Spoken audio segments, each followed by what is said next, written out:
Okay, so good afternoon, everyone. So, last time before your exams, we conducted the session regarding the solid waste. Okay, so everyone knows what is the meaning of solid waste, what are the solid waste management practices, okay, what are the methods of collection of the waste, disposal of the waste, and the final treatment of the waste. Okay, so if there is any doubt, then please mention on the chat box. Okay, regarding the solid waste, I have already shared the PPT as well as it was there as a part of your mid-sem exam. Okay, so today we are going to cover two very important topics. One is regarding the e-waste, okay, and another is regarding the biomedical waste. Okay, so without wasting time, let me quickly go through the material regarding the e-waste. Okay, and again, if you have any doubts, okay, please mention on the chat box. We shall have the discussion at the end. Okay.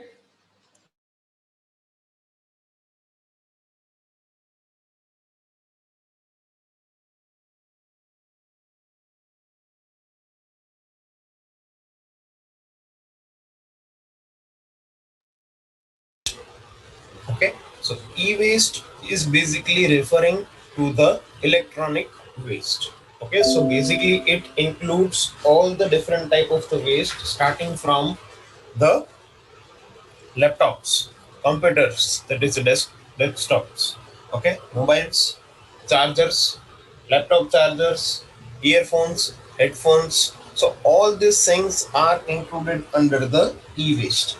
Okay, so first of all, the basic question that comes into our mind is, why is it a problem? Okay, why is e-waste a big problem? Okay, and then what is being done about the e-waste? And finally, lead versus lead free products. So what is being done about the e-waste is basically that in the developing countries like us, the e-waste is a serious challenge because the technological advancement is there every day into the market. Okay, so whatever the new technology is available into the market, people will be trying to get those technological advantages in terms of the newer products. So now, when there is a demand of the new product, what happens is the older product becomes obsolete. That is, the use of the older product is no longer that much as it was there earlier. Okay, so what happens is the older product day by day becomes a waste. Okay, and like solid waste, and like other types of the waste, it is not easy to discard or to treat the e-waste because you cannot directly do the open burning of the e-waste because it contains certain toxic chemicals, it contains certain elements like lead, okay, which will cause a lot of problems in the environment, or it will cause a lot of air pollution if it is burned in the open air. Okay, so there is a serious challenge regarding how to deal with this e-waste. Okay, even the developed countries are struggling because the amount of generation of the waste in the developed countries is much more. I'm talking about just the e-waste. Okay, so it is a serious problem and it needs to be taken into account by the government also, and certain laws have to be passed in order to see to it that the collection or accumulation of the e-waste is systematic and handling of the e-waste is a much more systematic manner.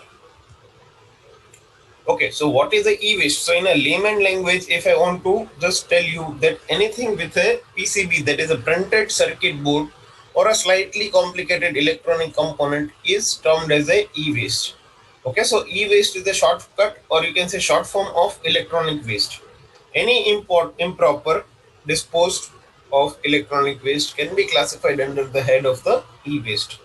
Okay, or in a simple normal terms, if I want to say that anything with a plug is known as a e-waste. Okay, so this is a simple definition.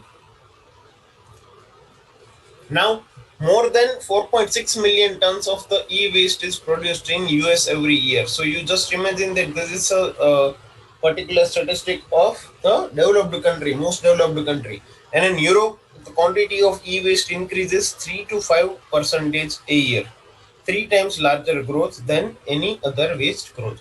So again, this is a very big number. So the problem and the handling of the e-waste is a serious challenge. So why is e-waste becoming a big deal? So electronics are becoming more and more a part of everyday life. Okay, that is very simple, because if you just see the example that in 2010 the number of mobile users in our country were very limited as in compared to now. But today, person ranging from 15 years old to 75, 80 years old, everyone is using a mobile phone. Okay, almost everyone is using a laptop or a PC.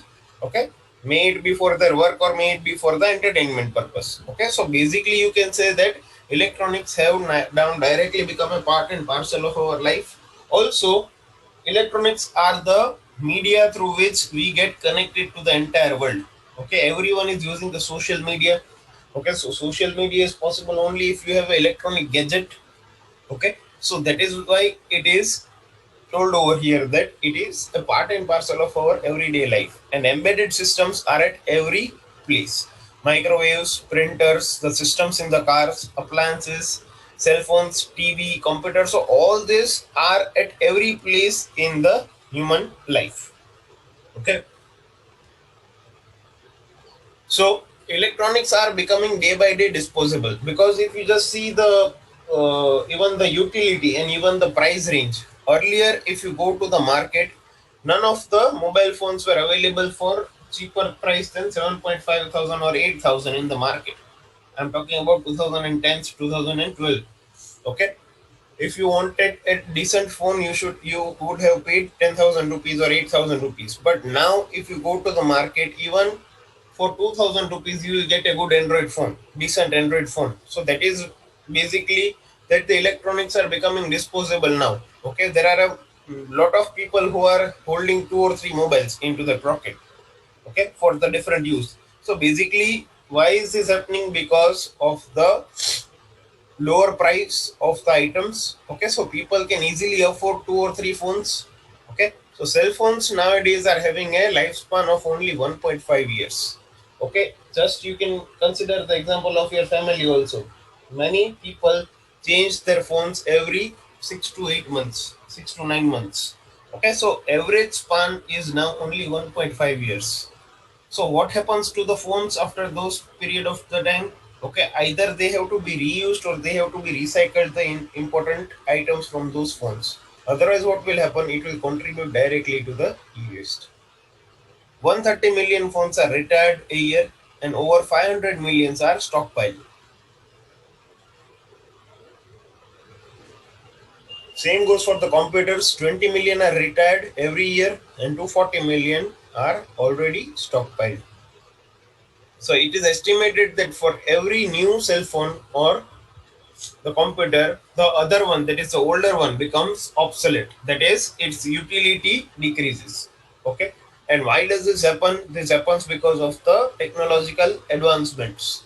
Okay. Just you can see that, suppose you have purchased a laptop before 4 or 5 years. Okay. If you see the configuration right now, it is miles better than whatever you had purchased. So why is that happening? Because every 3 or 6 months into the market, the newer product is coming, the updates are coming. Okay, so due to those updates and due to those newer products, your products that you have purchased already becomes older. Okay, and so to consider that, you always go for the newer and newer products. Okay, so the older products that are available, okay, they become obsolete. Okay, and they use their utility. Okay, now why is this e-waste a problem? Because it contains the hazardous material which are there in the electronic items. Okay, so examples are arsenic, beryllium, cadmium, nickel, zinc, antimony, lead, which can cause the damage to the brain, lungs, and other organs. Especially lead, as you all know, that lead is present in the batteries, the cells. Okay, so especially lead is toxic to the developing children. So as far as possible, it should be discarded in a systematic manner. Okay, so please just quickly write down these important examples. It can be important for the short questions or the MCQs.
Okay, so what is being done nowadays? There are recycling programs. Recycling means recycling of the older products. Okay, so once you recycle the older products, it can be used again. Many programs try to refurbish and sell the old products. Okay, now these refurbished products are very common. Okay, even if you go to the Amazon website, you will always see over there the refurbished or the renewed products. So renewed products means they are used for a very short time. Okay, and again the company has done the necessary changes in terms of the product. Okay, so it is almost a semi new product. Okay, so people who cannot afford the product today, its original price, can try to get this refurbished product. It is generally around 20 to 30% cheaper than the original price. So basically it is a win-win situation for everyone, that the people can use the better product at a cheaper price, and the original product does not lose its value. Okay, so these refurbished products and refurbished goods are very well handled in the market. When programs are in place to mine the precious metals from the old equipment, so again this is also possible and it is also effectively done.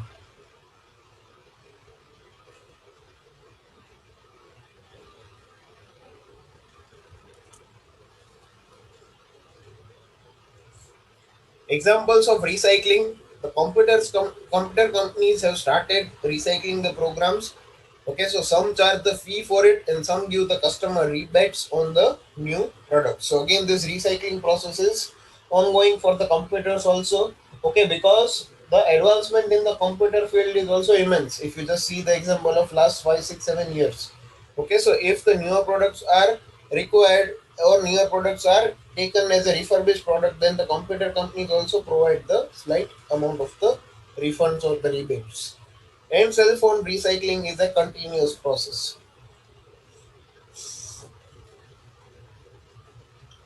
Now, exporting the waste, it requires high cost of labor for the recycling work. Okay, generally it is outsourced to the China. China is the e-waste hub, or you can say e-waste capital of the entire world.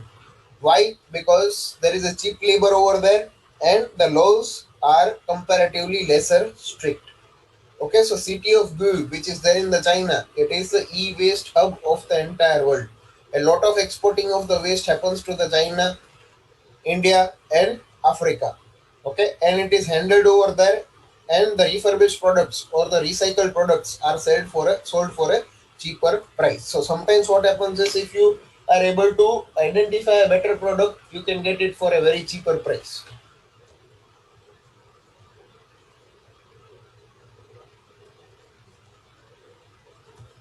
China and e-waste, there is a lot of money in this field to be in the processing of the e-waste.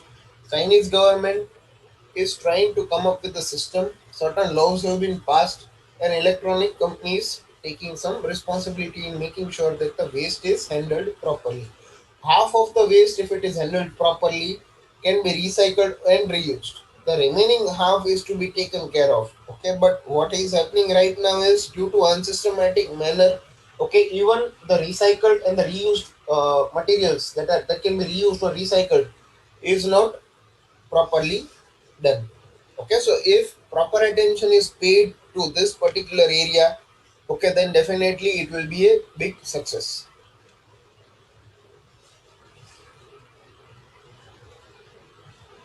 Now, lead versus lead free. Okay, so as you all know that lead is present in certain compounds. So if lead free products are being developed, that is SnAgCu is a common replacement of SnPb.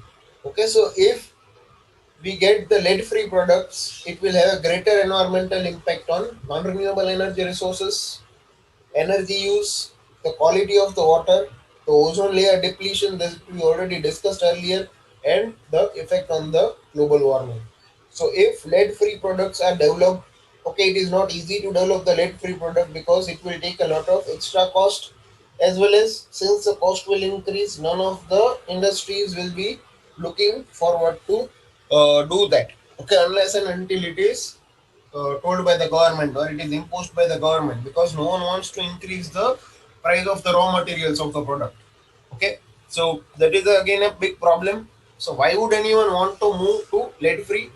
Improvements cannot be made to impact of the lead at the end of the life. Processes used to produce and use lead free solder could be improved. Forcing lead free could force companies to come up with the recycling friendly designs to reduce the cost. So definitely if the cost of the material is increasing, to reduce the overall cost of the product, again you need to think about certain recycling friendly designs, okay, to reduce the cost, because if the cost of the product is increasing, then definitely it is a challenge in the market to survive for a particular company. So it will rethink its innovative ways to give up or come up with a recycle friendly design. Okay, so just have a look at it.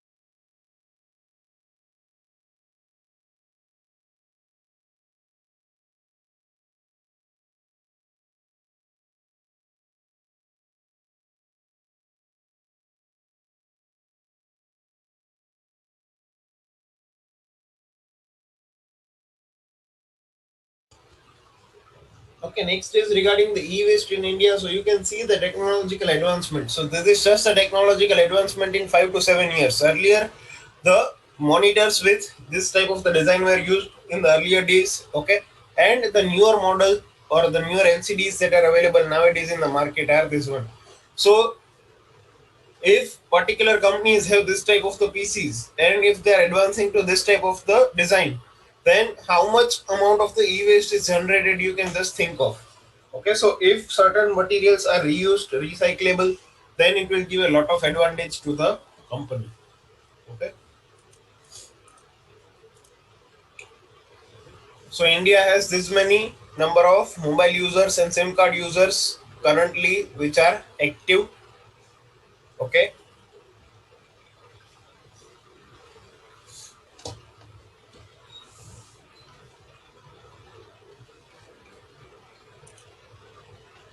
and as many as 3,000 personal computers, 8,500 mobile handsets, 5,500 TV sets are dismantled in Delhi every day for the use of their components. So, Delhi is the e-waste capital of our country. Many products are available for cheap in this particular area.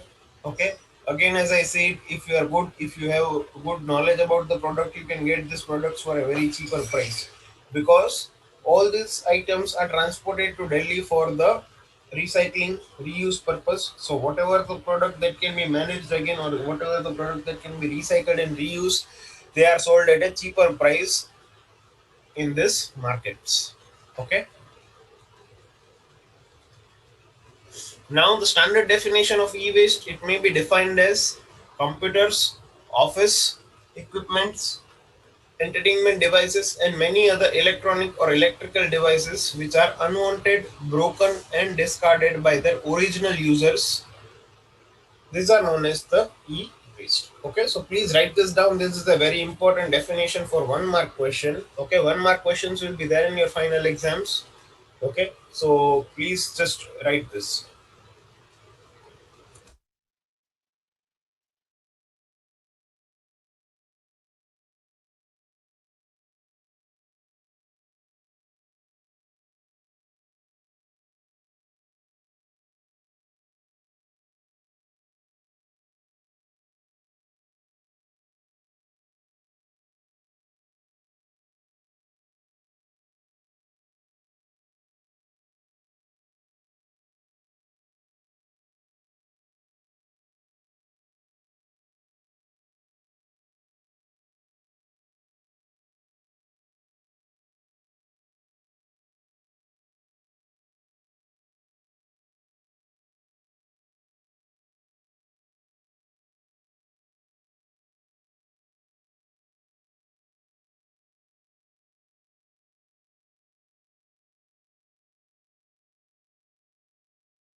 Okay, moving further.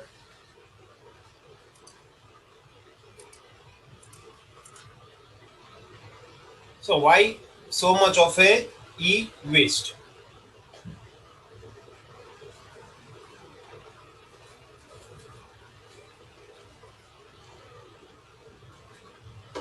So an estimated 50 million tons of e-waste is produced every year.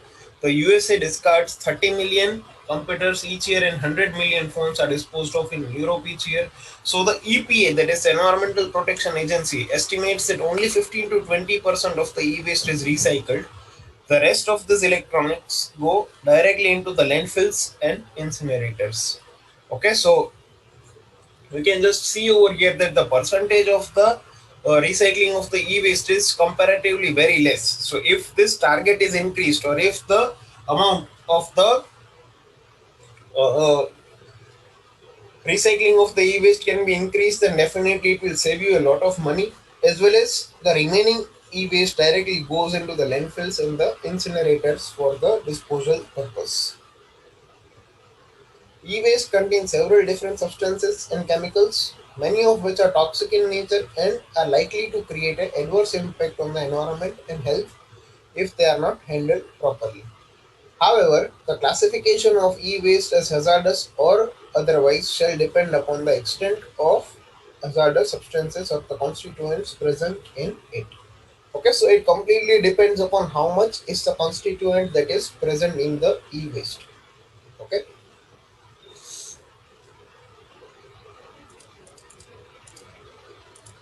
Okay, next is what are the different sources of the e-waste. So the first and the foremost is the home, then hospitals, government sector, and the private sectors. Okay, below mentioned are the list of the areas which contribute directly to the e-waste. Okay, so you can just have a look at it. Okay, I'll give you the time of 1 minute.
Okay, next part, the categories of the e-waste. Okay, so now if I want to classify or categorize the e-waste, the first and foremost is the large household appliances. What are these appliances? Basically, you can refer to the TV sets, refrigerators, air conditioning. Okay, so all these are the large household appliances which are a part and parcel of the e-waste. Then second is small household appliances like the microwaves, mixers, blenders. Okay, all these are the small household appliances. Then we have IT and the telecommunication equipments, okay, consumer equipments, lighting equipments, electrical and electronic tools, toys and sport equipment, medical devices, monitoring and control instruments, and automatic dispensers. So all these are the categories, different categories of the e-waste. How this becomes the e-waste? The reasons are advancement in the technology. So this is the first and the foremost thing that I told you, that due to the advancement in the technology, okay, always people are looking to buy newer and newer products that are available in the market. Okay. Then changes in the style, fashion, and status. So sometimes the new items are brought because of the status symbol. Okay, if you are carrying the older item, it does not look good in the society. Okay, so due to the status symbol, sometimes the newer products are bought, so the older products becomes the e-waste. Nearing the end of their useful life. Okay, this means basically whatever is the useful life of the product, people generally tend to sell or people generally tend to buy the newer products even before that. Okay, so suppose the mobile phone is having a particular usage life of 4 to 5 years. Nowadays it is very less, but I'm just talking about the general ones. Okay, so if it is 4 to 5 years, then people definitely will think of buying the newer product before that, not taking precautions while handling them. So this generally happens in the youngsters. Okay, if they are not carrying or if they are not handling the phones, laptops, computers, earphones properly, then it might tend to cause the damage to that. Okay, so and when that happens, this product is again becoming a waste and it cannot be used. Okay. Next is constituents of the e-waste. So the different constituents, the components, environmental hazard and effects on the human is mentioned over here in this table. So just have a look at it and ask me if there is anything that you don't understand.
Okay, so let us move further. Okay, so e-waste disposal, landfills disposal allows the heavy metals to leach into the groundwater. So again, it makes the groundwater contaminated. Incineration makes hazardous material airborne. Okay, so again, incineration is also not a complete foolproof solution. Acid baths are dangerous and cause the water and soil contamination. So again, acid bath is also having its limitation. Exported materials are handled improperly. That is, the material of the e-waste, they generally go to China, India, and Africa. So the workers that are handling this e-waste are untrained and uneducated in safe handling of the e-waste, and there are further no environmental protection laws regarding the e-waste. So first and foremost thing is, if certain laws are passed, then certain things will take care of itself directly. Okay. Methods of treatment and disposal. First of all, one is landfill, then incineration, then pyrolysis, and recycle and reuse. Okay, so these are the four key methods of treatment and the disposal. Okay, existing e-waste management practices in India. So in our country, if you just see, okay, this is still a closed chapter. Okay, but if you just see the current practices that are there, okay, plastic waste, products made from the plastic such as the keyboards, casing, front or the rear panel. Okay, these are called as the plastic waste. So miscellaneous parts encased in plastic. So what is the management practice regarding that? Either it is the shredding of the waste or it is melting of the waste. Then PCB waste, that is the printed circuit board waste. So used in electronic parts such as motherboards, TV, internal circuits, etc. So what is the management practice for this? Either you go for the desoldering process and open burning to remove the metals, because otherwise it will create a lot of air pollution. And for the miscellaneous waste, that is other waste, that is chips, electronic wires, broken glass waste, copper containing waste, the practice is chemical stripping and open burning, and some of the waste is mixed with the municipal solid waste, which does not contaminate the other waste also. Okay, and the liquid waste, it contains internal chemicals, acid stripping waste, general waste. So the management practices, it is done via the sewerage system. Okay, so these are 4 to 5 different management practices that are currently existing. Okay, next is recycling of the e-waste. Okay, now this is a very good option, that if you go for the recycling of the e-waste, then definitely you are going to save a lot of effort.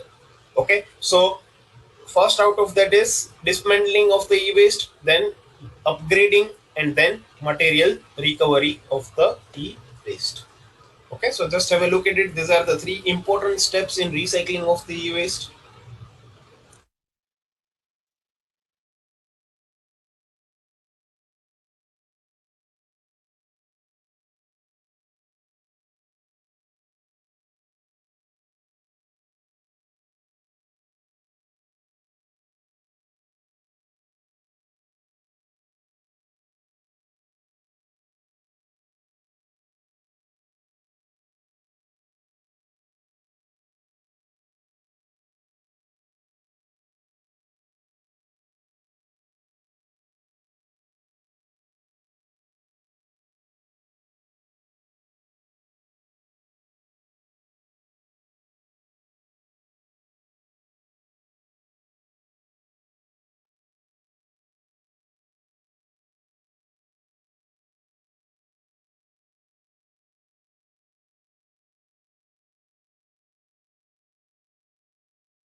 Okay, next is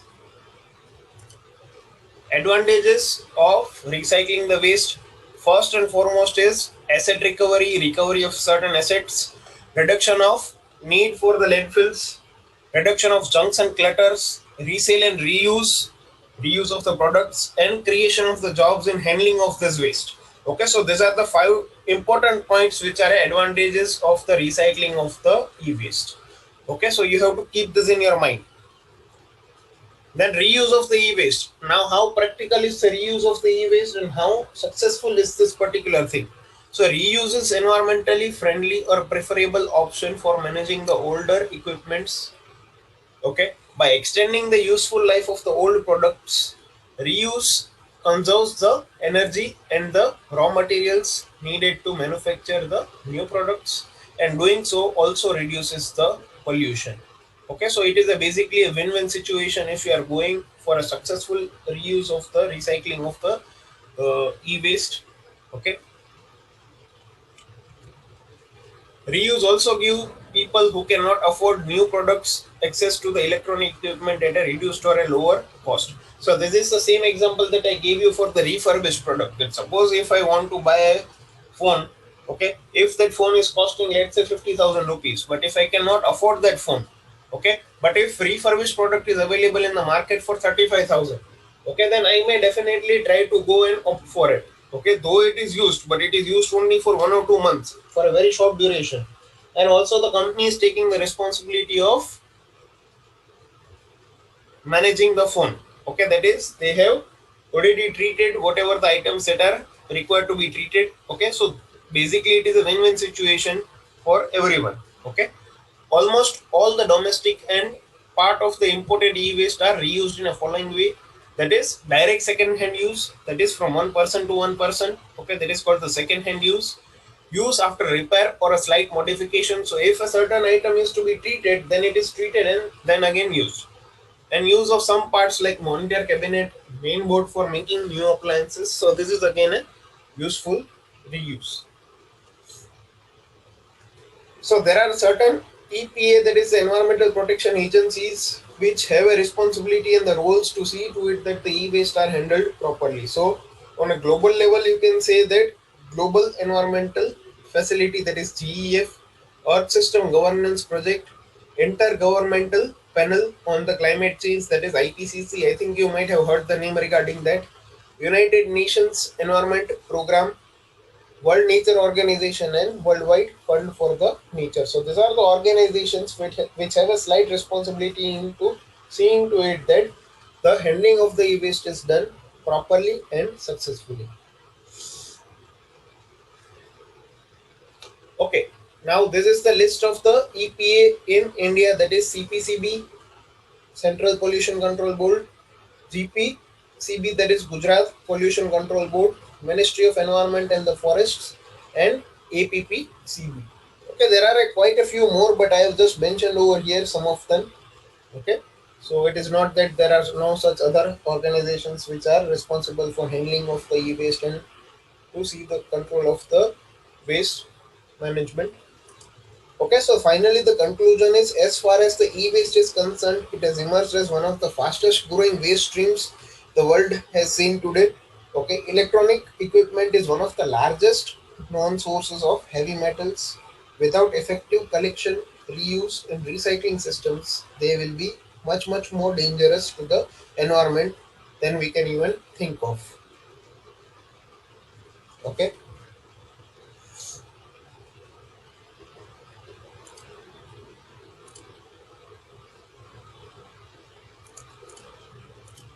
And reuse and recycling of electronic equipment is a beneficial alternative than disposal. Okay, so if you are going to reuse or if it is possible to recycle the product, then it is definitely a better idea than the disposal, because when you dispose of, you are not getting back anything from the particular product. But if you are reusing or recycling a certain item or material, then definitely you will be helping in saving the cost of the new product.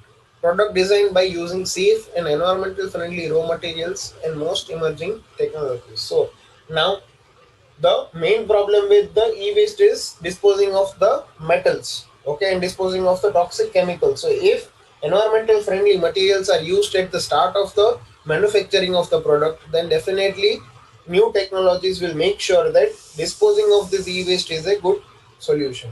Okay, and awareness regarding the e-waste, okay, if proper awareness is there in the people regarding the e-waste, then definitely it will help in managing it much more properly. And implementation of legislation, okay, so if proper legislative laws are being passed with respect to this, then definitely it will help a lot of people in this field.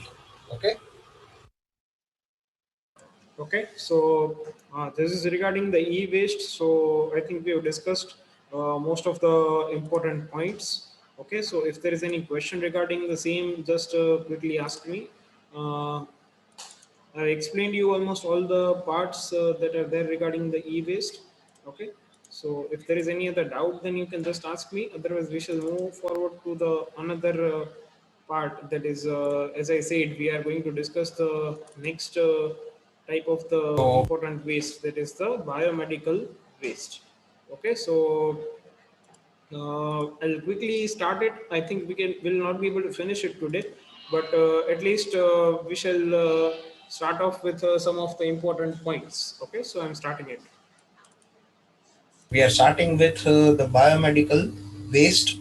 Okay, so first of all, what is biomedical waste, that we will discuss. Okay, so waste, something which is not put into a proper usage at a given time, is known as waste. We have seen the definition of the waste, we have seen the different definitions of the waste in the last two modules. Okay, again, the classification of the waste, it is divided mainly into solid waste, liquid waste, and gaseous waste. Okay, so what we are going to discuss is the classification of the solid waste. The first of all, it is household waste. Then we have industrial waste, and the third and the most dangerous out of these three is the biomedical waste or the hospital waste. Okay, so that we are going to discuss in this particular module.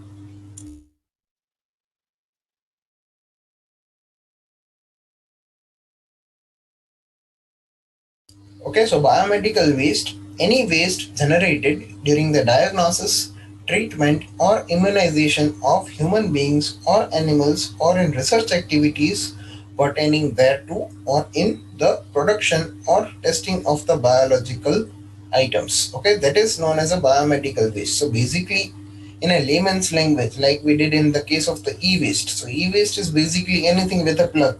So here I can say that anything which is associated or related with the treatment of the human beings or animals, okay, or in any case of the research activities, that is known as a biomedical waste.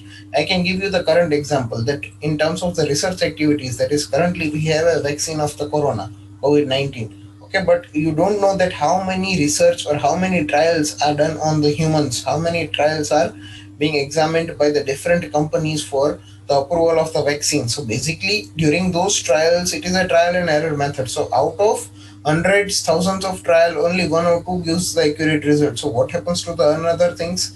They become a biological waste. So it is very important to discard, or it is very important to just treat this waste. Okay, so that is called basically as a biomedical waste.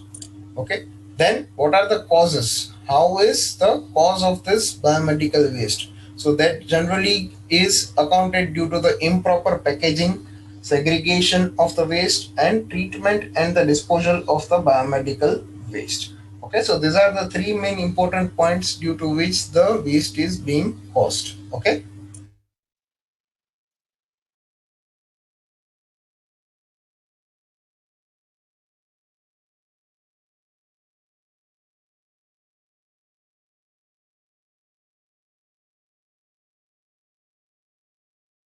Okay, so these are the root causes you can say regarding the biomedical waste. Okay, next is classification of biomedical waste. So now suppose if I want to further classify the biomedical waste, it is divided into mainly different parts. Okay, so the first and foremost is the infectious waste. Okay, what is carried under the infectious waste is the waste that can cause the infections from one person to another. Okay, then pathological waste, that is the waste that is generated in the laboratories. Okay, then sharps means needles, injections, syringes. Okay, then pharmaceutical waste, genotoxic waste, chemical waste, waste with high content of heavy metals, because in certain medicines there are a lot of heavy metals that are involved.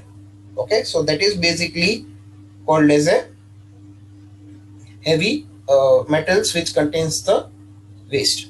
Okay, then pressurized containers. So some of the medicines or some of the gases are in the pressurized containers. So that is again a one type of the waste, because sometimes this cylinders or the containers may take a blast. Okay, and it can cause a lot of problem to the environment. Okay, and last one is the radioactive waste. Again, that is basically developed due to the researchers in the field of the medicine. Okay, so here is a complete list of the examples. Okay, so just have a look at it.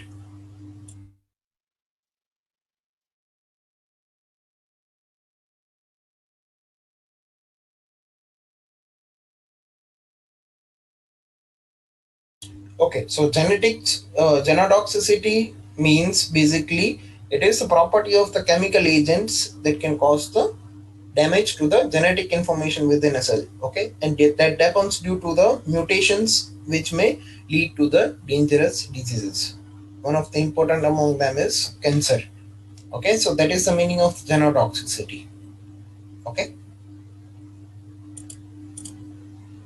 so the classification of the biomedical waste now will take one at a time. So infectious waste, it contains the bacteria, viruses, and parasites in sufficient quantity to cause the diseases in the susceptible hosts. Okay, now this infectious waste depends upon person to person. Okay, it depends upon the system of each and every person. Okay, everyone will not get infected with the waste. Okay, but the person who is having a low, this thing will get infected due to this infectious waste. Okay, so again it is a dangerous, because the people will whoever is having the low immunity will be the sufficient will be the susceptible target to this type of the infectious waste. Okay, this category involves, or it includes, the cultures and the stocks of the infectious agents from the laboratory work, infectious waste from the surgery on the patients with diseases, and infected animals from the laboratories. So all this are basically a part and parcel of the infectious waste. Okay. Next is pathological waste. It consists of the tissues, organs, body parts, human fetuses, and animal carcasses, blood and body fluids that are there in the laboratory. So whenever any type of the laboratory sample is there for doing any type of the waste, or sorry, any type of the tests. Okay, so these samples have to be discarded properly, because whenever you get the results of this test, what happens to this sample that is being collected by the pathological person? Okay, it needs to be discarded, or it needs to be disposed of very much properly, because otherwise it has a very high tendency of causing the infections. It has a very high tendency of causing the problems to the people who is handling this waste, or to the laboratory staff.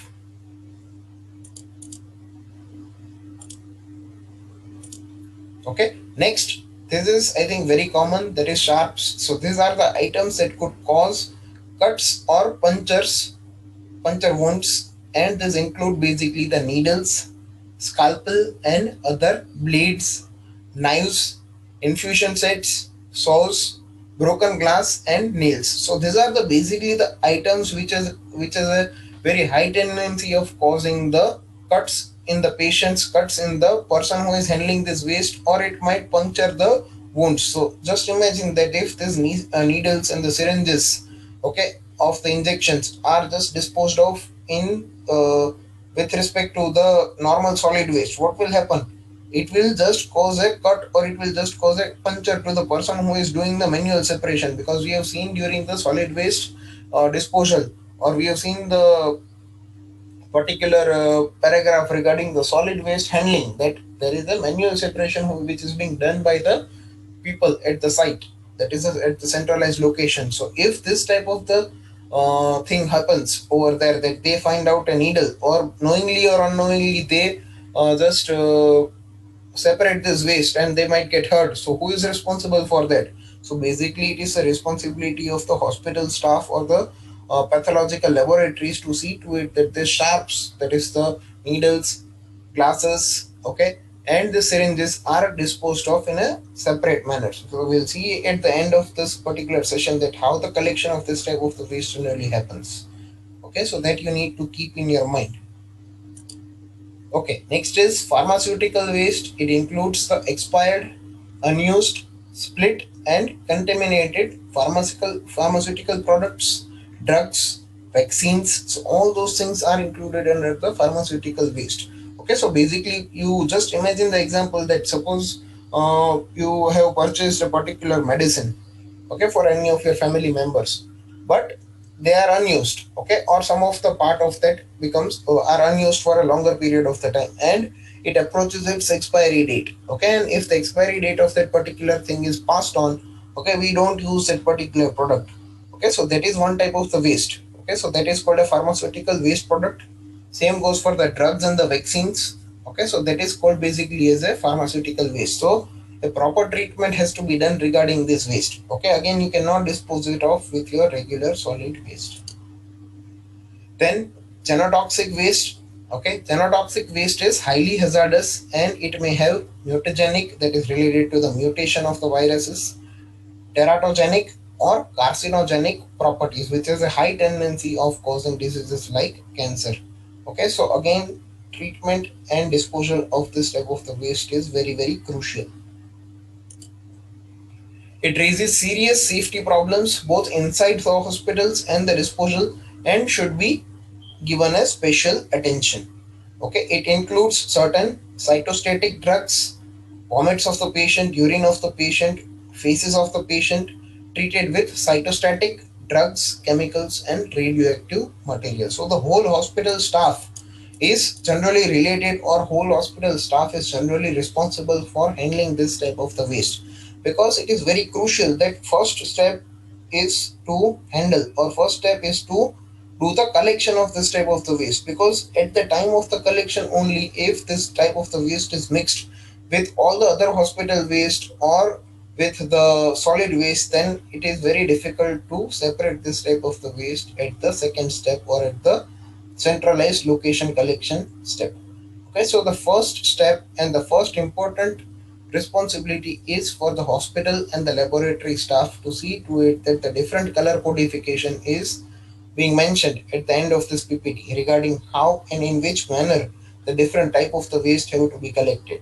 So the collection vehicle in case of this biomedical waste is also see to it that this different waste are collected into the different colored buckets so that they do not get mixed up, because this biomedical waste have the different type of the handling or the treatment for all the different type of the waste. Okay, so that has to be seen. Then chemical waste. Okay, so it consists of the discarded solids, liquids, and gaseous chemicals. So all these are included under the head of the chemical waste. Chemical waste may be hazardous or it may be non-hazardous. It is considered to be hazardous if it has at least one of the following properties. So which waste you can classify under the chemical hazardous waste? So either if the waste is toxic, it is flammable, it is reactive, or it is a genotoxic component, or it is corrosive in nature. Generally, acids of pH less than 2 and bases of pH greater than 12 are considered as a hazardous waste. Then next, waste with high content of heavy metals. It represents a subcategory of hazardous chemical waste and is usually highly toxic in nature. It generally includes the batteries, broken thermometers, and blood pressure gauges. So again, these are the modern equipments. Okay, generally some of them are being used in your day-to-day household life as well. Okay, why this broken thermometer is dangerous? Because it contains the mercury. So if it is broken, okay, then mercury will be spilled out. Okay, and it has a very high problem with the environment. It can cause a high problem in the normal environment. Okay, then next is we were talking about the pressurized containers. Okay, so now what is this? Many type of the gas are used in the healthcare and are often stored in the pressurized containers, cartridges, and aerosol cans. Okay, so most common gas which used in the healthcare includes the anesthetic gases, okay, ethylene oxide, oxygen, and compressed air. So currently you might have seen many a times that the oxygen cylinders are being carried to the people's homes or in the hospitals. So if these items are not handled properly, or if these items are not handled carefully, it has a chances of blast of the cylinders. Okay, and then it will have a very dangerous impact on the environment. So it is very important that we handle it properly, and that is why on this all the cylinders or on the all the cans there is a symbol of the danger that is being mentioned, so that the people who is handling or people who are generally seeing this handle it with a proper care. Then radioactive waste. Okay, so it includes the x-rays, alpha and beta particles, and gamma rays emitted by the radioactive substances. Okay, so what is alpha particles? They are the heavily charged positive, and it includes the protons and neutrons. They have low penetration power and are hazardous to humans mostly when they are inhaled or ingested in their nervous system. Okay, so these alpha particles are very dangerous.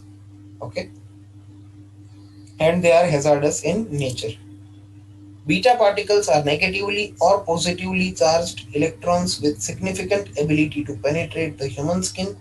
They affect the health through ionization of intracellular proteins and proteinaceous components.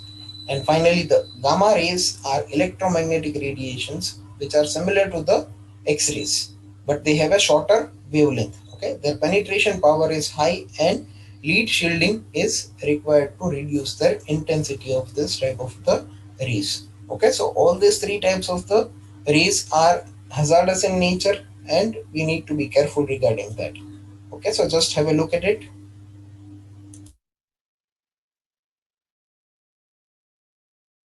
Okay, so I think we shall stop over here. Okay, though we have not completed the second part. Okay, but it's already time for your next lecture. Okay, so we shall continue with this biomedical waste in the upcoming session. Okay. So that's it. If there is any doubt, please mention. Okay, already one or two people have already asked me some of the doubts. Okay, so if there is any other question, then just mention. Otherwise, I have taken your attendance from the participant list. Okay, so we shall stop over here. Okay, so have a nice day. Have a nice week. We shall continue in the next class. Okay, so thank you very much.